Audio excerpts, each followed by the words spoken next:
Hello and welcome to the United Views first ever transfer roundup. I'm Tom Doyle and I'm joined by Hayley Barton here, and we'll be summarising all of the latest rumours involving the potential moves in and out of Old Trafford during the transfer window. First off, I'd like to welcome Hayley to the show for the expert fan's opinion. Hi there. Obviously this is our first show, so hopefully everyone likes it. It's a little bit hairy. I'm sure we will improve and get better, but we'll see how it goes anyway. Tom, it's in your capable hands. Hayley, how have you found the January transfer rumours so far as a United fan? Have you found them exciting, infuriating, or just a little bit of both so far? I think with January it's always a bit of a weird one because in the summer at least you hear rumour after rumour. We're linked to so many people, but at least you know things are going to happen. Whereas in January there's always the potential, God, what if no one signs? It'll be such a letdown and kind of all this excitement for nothing. So that is, it's always a bit of a risk that might happen. But I think with the way things have gone this season for us, we're 6 months in, and actually we're in a good position in the league in terms of, if we were offered third halfway through at the start of the season, I think most people would have snapped their hand off. But yet we're not playing great in defence. Most people is bringing a tear to your eyes. So defensive reinforcements would be definitely on most people's transfer wish, I would think. Right back, centre back, which position do people want to strengthen? And the answer is generally both, everything. A little bit of everything. That's what we're going for in January, I guess. You make a good point there, starting off with the defence. So I think let's start off with the omni shambles that it is. It's been a tough season so far, as you say, and obviously Van Gaal wants to strengthen. But first up, there have been rumours about Rafael Varane. He's Real Madrid's young 21-year-old centre-back who's been linked with us by the Star, the Express, the Metro, pretty much everyone that's writing rumours at the moment. I mean, he's a great prospect. He's only 21, but apparently he wants more game time because Pepe is set for a long-term deal. But Chelsea and Arsenal also potentially after him. We've also been linked with Mats Hummels of Borussia Dortmund, and that's been going on for ages. But he's described BVB's form, their away form, as rubbish recently. So he's struggled recently, but he's obviously world class. Of the two, which one would you prefer, or do you think we should potentially go for both of them? I think with that type of question, it's always difficult because if you ask most fans, the answer would be both. Get them both. Now, whether that's feasible financially, whether that's something Van Gaal would want, i.e., bringing in more than one centre back, I don't know. Personally, are any of our centre backs currently good enough to nail down a place, especially considering injuries? I don't think so. So you could make an argument for both. Varane is he's young. He is quick, which is really important because besides someone like Hummels, who's a bit slower but has nearly everything else in the bag, he would be ideal. I think both is unlikely. In fact, I think Varane in general would be crazy for Real Madrid to let him go because he's such a prospect. He could be at the top of his game for the next, he's 21, so he could be he could be at the top of his game for the next 10, 15 years. So if there's any chance I thought we could get him, I would love it. But I think it's possibly going to be a tougher signing to make because of the potential ban Hummels, who he gets a lot of stick about he's slow and there's a few people sort of saying he's overrated. But I think a little bit that's stemming from, and you can tell me if you agree with this, the fact that Dortmund are having the season from hell at the minute. 17th in the Bundesliga out of 18. That's second from bottom, which is awful for their fans. And he's having a really injury-hit season, and he's not he's not been at the top of his game. But I think if you look back at the season before, let's not forget how good Hummels is. So sure. Yeah, he's an absolutely fantastic player. He's just struggled after the World Cup. It's just one of those cases, isn't it? The team's not playing well, he's not playing well, they're all struggling, but you can see his class, and at the World Cup he was fantastic. Plus he's a leader, he's captain for Dortmund, and that's a big thing because I think, you never know how the likes of smaller teams would play with someone like Hummels, in beside. So, maybe he would be the answer, and that would kind of bring a strong centre back position overall. But you know, in the summer, I don't think he'll come in January. But if in the summer, Dortmund are still, you know, maybe they're not not in the Champions League, then I can't see why we wouldn't, you know, make a big offer, because we need someone quality in that position. It has to happen. So we'll see anyway. Yeah, definitely. As you say, like a summer bid is probably more realistic for these players who are obviously, you know, top class, and their teams don't want to lose them. As for another player that's linked with us who could potentially make a January move, there's talk of Everton's Seamus Coleman joining for around £25 million. That's what the Sunday World say, that Everton are getting ready for a big bid from United. I was actually surprised to learn that he's 26 years old, and I thought he was a little bit younger. He's been superb for the Toffees, but do you think we should be targeting him, especially given, I mean, 26 isn't old, but, you know, there are other options out there. Yeah, I mean, I think the first thing to say is we need a right back. Unfortunately, I love Raphael, but I think our fans agree we need a right back. We need someone to nail down a spot and be that quality signing that just makes the team sheet, you know, first off every week. And unfortunately, I don't think Raphael can do that anymore. I think it's almost going beyond the point of an injury, sort of bad luck. It's becoming, I think it's just what it is now. And I think we do need to get somebody of quality in. Somebody, you know, Premier League proven is always a bonus. But that always leads on to the argument of Klein or Coleman, which I know a lot of our fans have been discussing. For me, there's not a massive difference in age-wise. I mean, I suppose Klein is no doubt younger. I think Klein's 23. Coleman's obviously turned 26 now. Coleman's fantastic attacking-wise.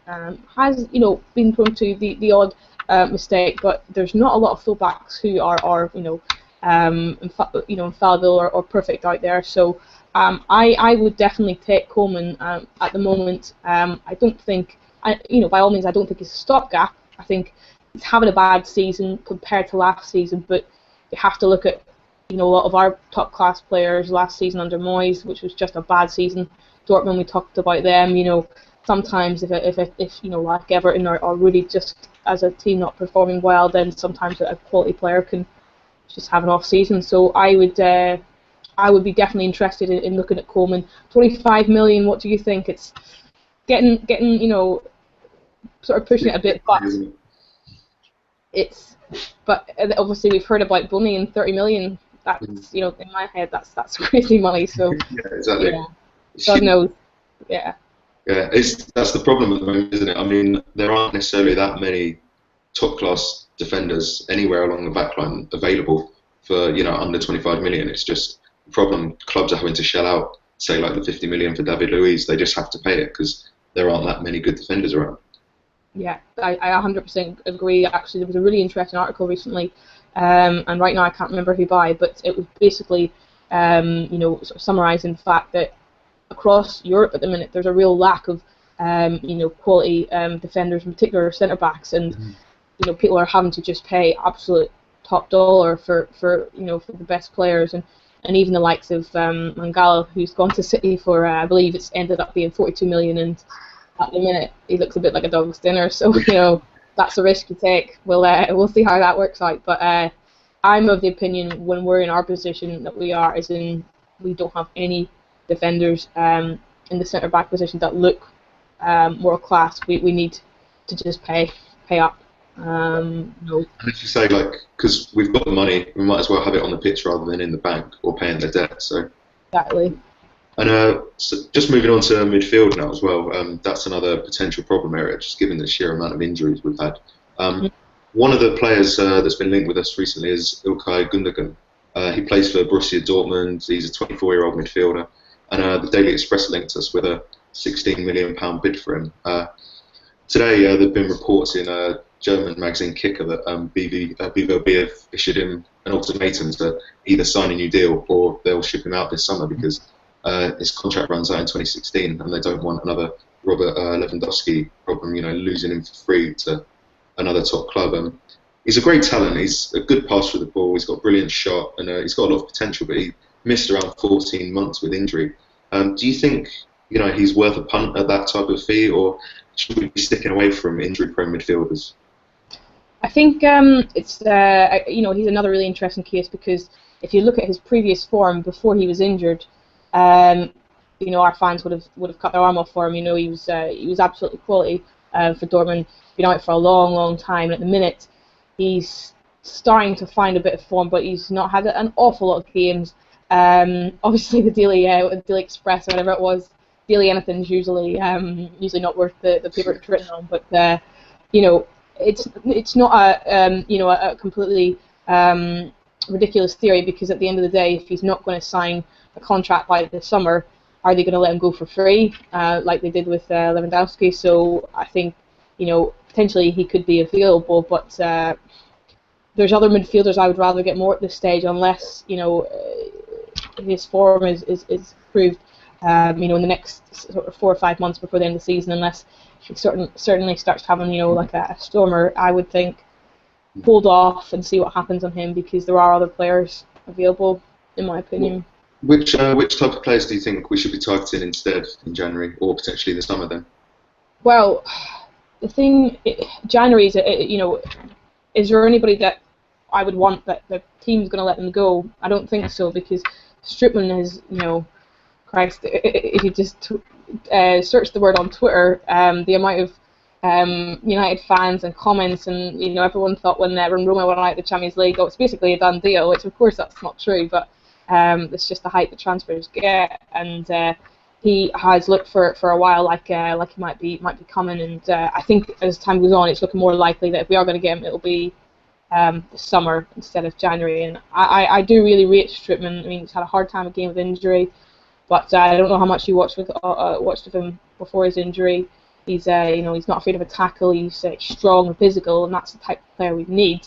And would be great for us. But it's again the similar thing with Gundogan. It's just a case of making sure that we're not going to buy a player for 30 million who's then going to be another Owen Hargreaves kind of situation. Yeah, exactly. It was so frustrating buying Hargreaves, because he was bought and we won the Champions League that season. He had so much potential, but it was just so frustrating to see him, his career sort of ebb away at United, and that's frustrating for the fans, seeing this unfulfilled potential. Yeah, no, absolutely. I think there's still a little bit of chat, as probably there will be for every day about Vidal. Obviously, after the summer, I actually did think he was going to come. I was kind of adamant that was something, and I still think that was on the cards. But knee injury, I don't know whether whatever happened, it didn't come to anything. But I think his head was certainly turned, and I don't know, maybe if he starts showing some form this second half of the season, would that be something to revisit? Yeah, Vidal's a tricky one, because his head was turned, and I think you could tell that because towards the end of the summer transfer window, he started tweeting lots of pro-Juve tweets, because he'd obviously decided that that's where he was going to stay, but that was towards the end of the campaign, and he kept quiet until then. And but Juve are apparently willing to let him go, because Pogba's obviously the main man there now. There's obviously been talk of 77 million pound bid for Pogba, something ridiculous like that, but I'm not quite sure that's going to happen, but especially since we let him go for free. But I mean, Vidal could potentially come next summer, but it's one of those, again, like you say, that would Juve let him go? It's tough, isn't it? I think with that, it's really a case of, I don't know if he wanted to come last summer but wasn't willing to kind of push hard enough and didn't want to cause a scene. Juve definitely weren't ready to let go last season. I think they were kind of said no, and he just said, right, that's okay, I'll accept it then, even though he was kind of quite interested in the move.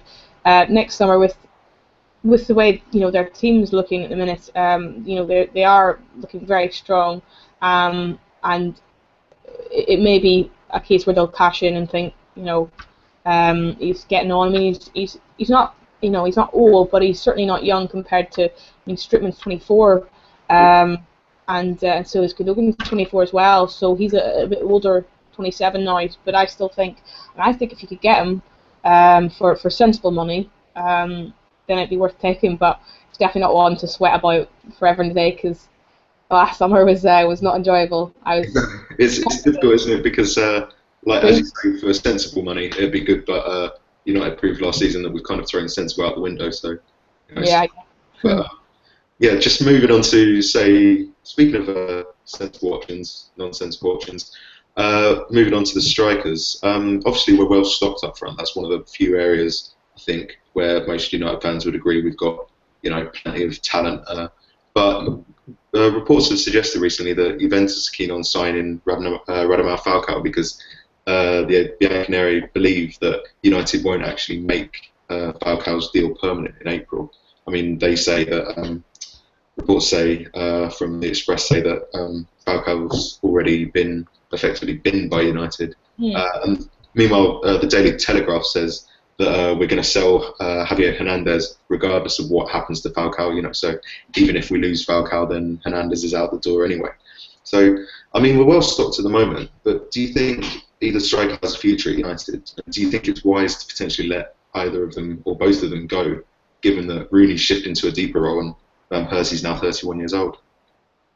I mean, with our striker situation, it's strange because we are so sort of well stocked in a word, but in ways, RVP's had a bit of a mixed season, to say the least. He had a lot of stick from the fans. He was having a hard time and really kind of underperforming, and then he had a few great games and started to sort of pick up again. And I think fans were then sort of not sure how to feel about things.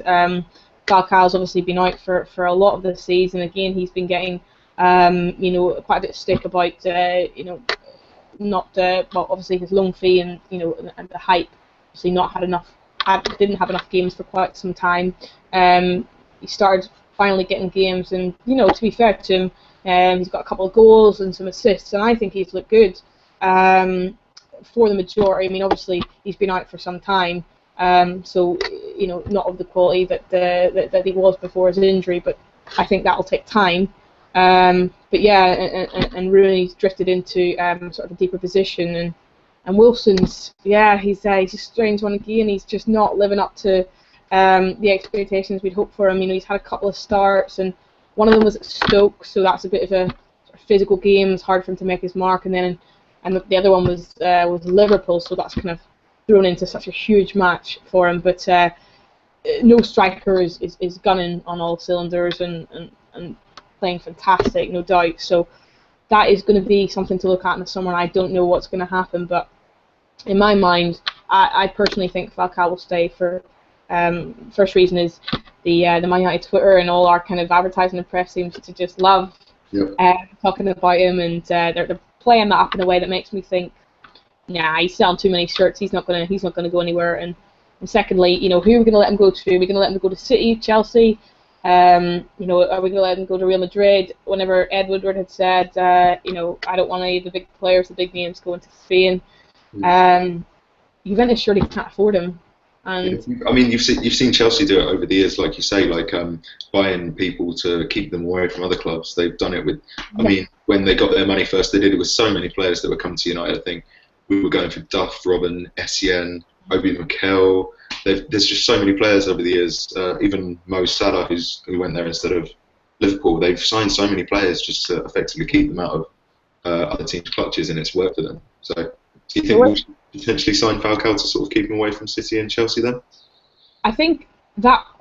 I mean, I know for a fact the club would certainly not want our sort of end of the summer super signing, our big name to go off to one of our rivals. I think that would be horrible for the fans, and there's just that risk. What if we went there and had just started scoring on all cylinders? We would look ridiculous. But it's not just that. I think Tevez welcome to Manchester all over again, wouldn't he? Yeah, exactly. And he does remind me a bit of Tevez, and I've seen that. He's works hard and he's strong, and I just I think there's a bit of we're still only in January. Obviously April, May is the time we'll be deciding, but I think there's a bit more faith to be put in because I think he's got a lot more to give, and I don't just think the club will think, well, I don't want him to go elsewhere because it'll look bad on us. I hope they'll think, well, he's a great player and just give him a little bit of time. If you look at Rooney, for example, for all the kind of negative criticism he's taken over the years,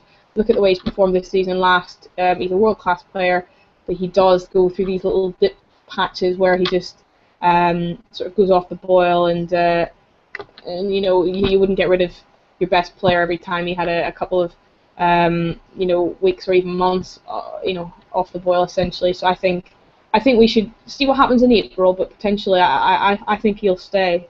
I do, unless he has a terrible run between now and April. I think the club will want to keep him. He's a big name, especially in South America. So fingers crossed he will stay. What do you think? Yeah, I'd back that. I think we should sign him. I think some of the stick he's been given has been unfair. I think he's a fantastic player. He works hard with the team.